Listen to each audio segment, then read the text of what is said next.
Hello, this is video 14. I'm going to go over vector components. We're going to use vector components throughout this course, how to find them.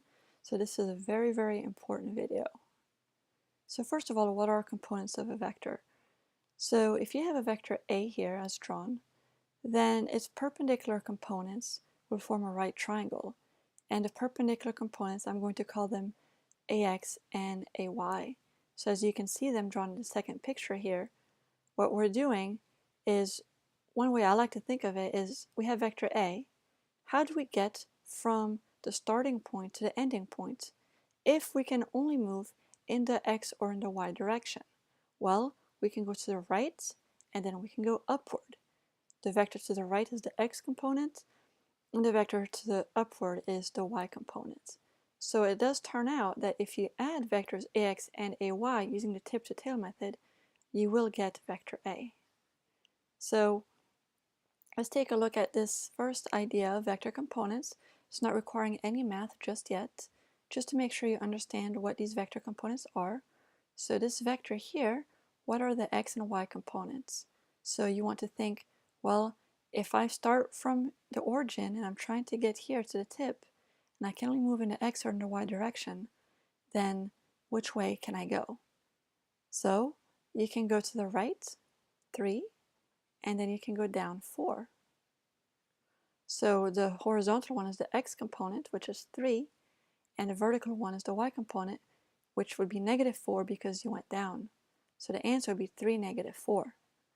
Note that you could also go down first, right? And then to the right. That does not change the components because you still went down 4. The downward component is the Y component, it's along the Y-axis. And then the X component was still to the right 3, which is a +3. So it doesn't matter which way you choose to go, right or down and then right, the components are still the same. So now we have one more little vector review thing.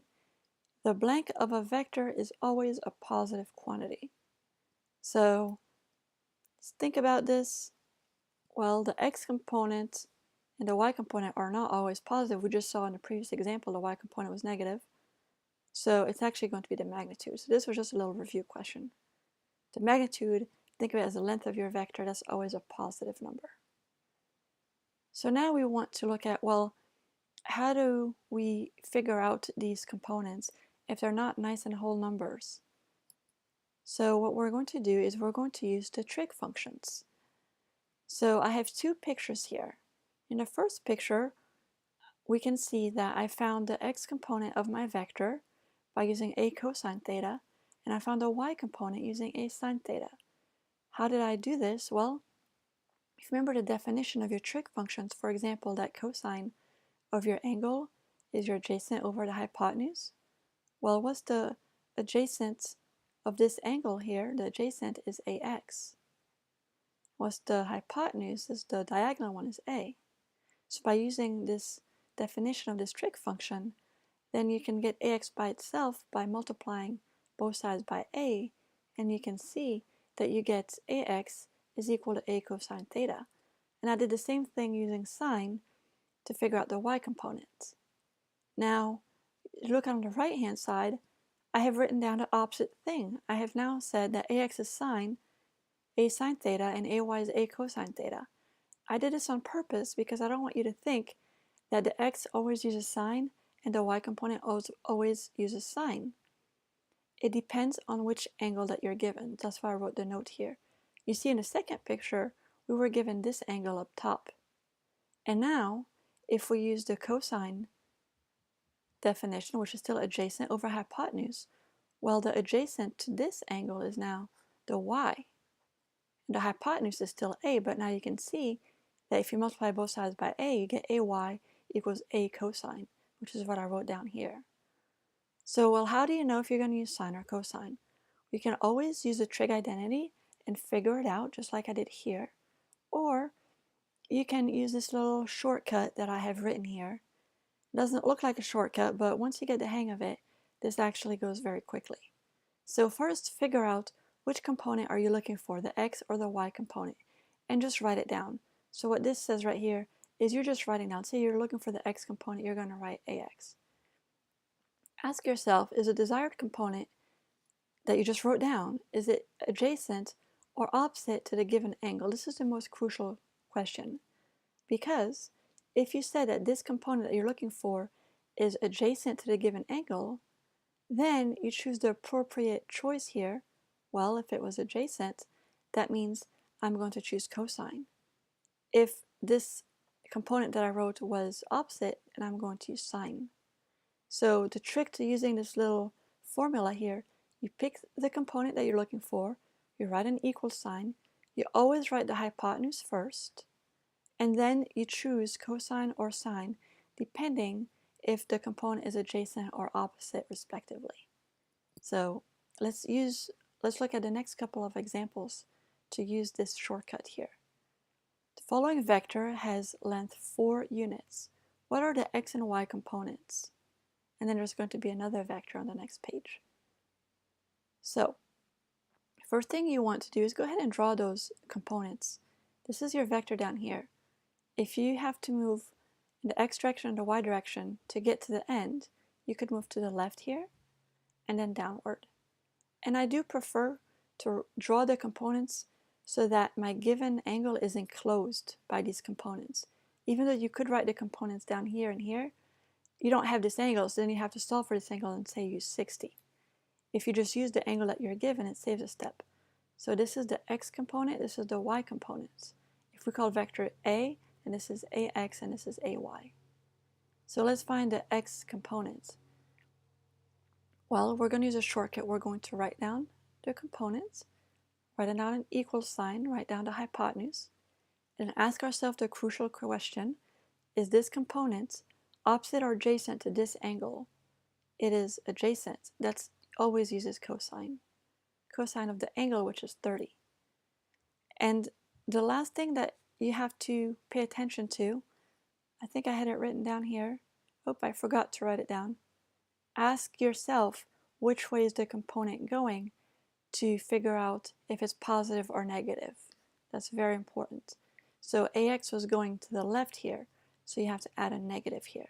And actually, since the vector was given as 4, the vector a is equal to 4. So we get negative 4 times cosine 30. If you plug that into the calculator, you'll actually get negative 3.5. And then we do the same thing for the second component. And another trick is that if you've used cosine for one component, then the other component will have to use sine. But we still can go through the shortcut. So write the component. We figured out that this component was opposite the angle. So write the hypotenuse, and then write sine because it was opposite. So this vector is also going down, so it's negative. So negative 4 sine of 30. Plug that in, and that's actually going to give us negative 2. So the correct answer is negative 3.5, negative 2. Let's do one final your turn or example to really learn how to find components, because you're going to do this throughout this class. So this vector here, again, has a length of 4.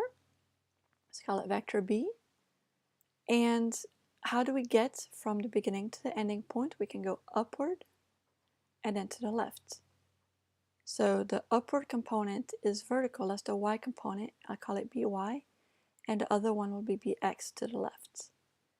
So find bx, write down equal sign, write down the hypotenuse, which I'll write directly as 4 here.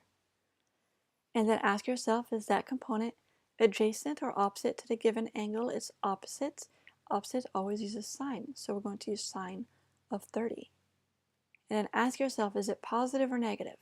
It was negative to the left, so negative 4 sine 30, which will be negative 2. And then do the same thing with by. Write down the hypotenuse, and by was adjacent, which always uses cosine. So 4 cosine 30, which is going to be 3.5, and by is going up, so that is a positive component. So the answer is negative 2 and positive 3.5. So this is the end of this video. Very, very crucial video. Make sure to go back over it a few times. How do we find components? If you can see them from the graph, you have nice whole numbers, that's fine, you can see them from the graph, but otherwise, use that little shortcut formula, write down the component that you're looking for, write down the hypotenuse, then figure out if you're going to use sine or cosine, depending if the component is opposite or adjacent. And don't forget, write a note, since I forgot to write it in here. Make sure to write an additional note here. Number 4, figure out if the component is positive or negative by the direction that it's going. If it's going upward or to the right, it's positive. If it's going left or down, it's going to be negative. Don't forget about that.